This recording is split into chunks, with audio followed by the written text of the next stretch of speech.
Hi there. In this episode, we're going to look at government obligations and services that they provide, especially comparing them between the local, state, and federal level. So let's talk first off about the federal government. The Constitution in Article 1 Congress provides it with basically an outline of different powers that it has, where it's going to meet certain obligations and provide services to the people.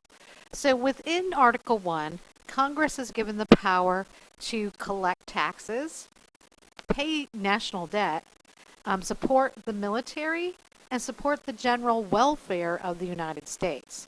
Now, general welfare is kind of a vague term, and through the elastic clause or the necessary and proper clause, Congress has used this to come up with all kinds of different social programs, whether it is Medicare for the elderly or Head Start to put disadvantaged young people into preschool. All of these different social programs fall under the umbrella of general welfare. When it comes to the federal government, they're obligated to provide these citizens no matter what state you live in. So there's equality amongst the 50 states. The final clause in the Constitution in that section, of course, is the necessary and proper clause, which allows Congress to go farther than what exactly is spelled out in its enumerated powers.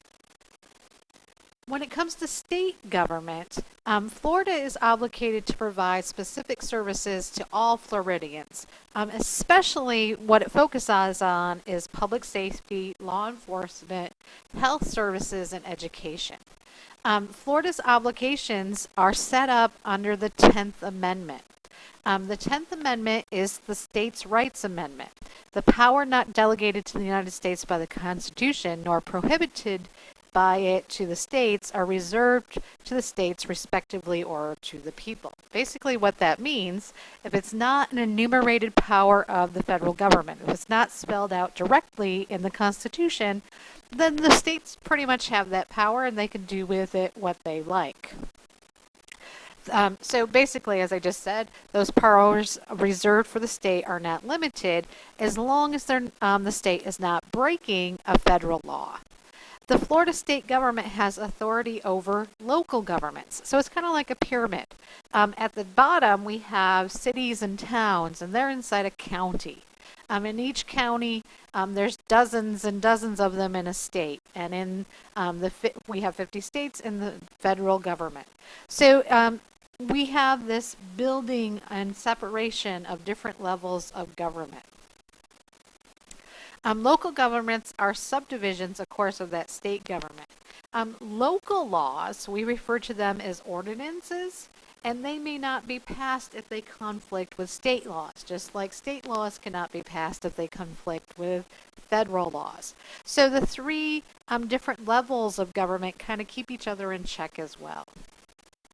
When it comes to local government obligations, again, the key here is public safety. Local, we're talking about city and county. The focus is on law enforcement, fire departments. We also have building inspections, EMTs and rescue services, animal control and protection, code enforcement. Are you mowing your lawn the way you're supposed to? City police officers are, of course, at that city level. At the county level, we have the sheriff's office. And the leader of that police force at the county level is the sheriff, him or herself. And that is an elected position. They're the leader of law enforcement, but it is an elected position. And they're, of course, responsible for enforcing all levels of laws, whether they're local, state, or federal. Other local public services are vast.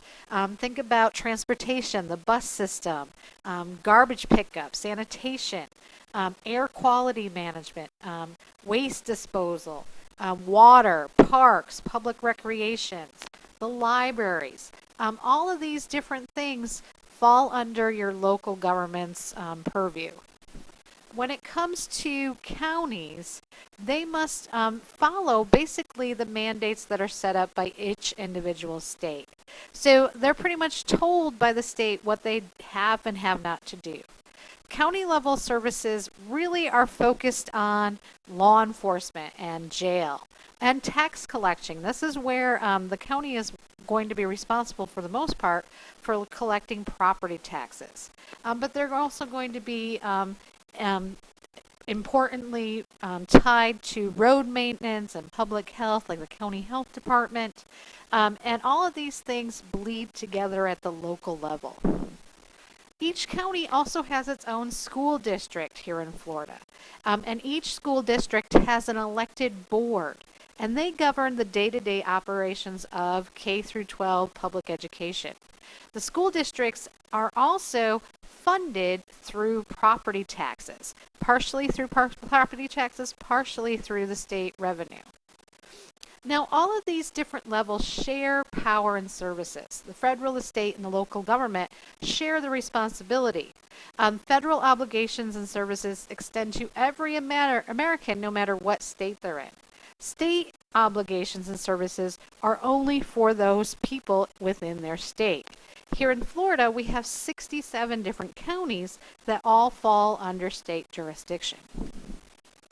So all of these different levels are sharing their power and sharing the obligations. Each county has to fulfill a variety of obligations and services. Within those counties, though, we have hundreds and hundreds of cities and towns, over 400 here in Florida. And each one of those cities and towns has an obligation to provide certain services to their citizens. What all this sharing is about is called concurrent powers. These are powers that are shared amongst the federal, state, and local government. Examples would be both the federal and state government have the power to tax. Both the federal and state government are obligated to provide public services such as health and medical care. So at many different levels, we have this overlapping of services and obligations. That's it for this time.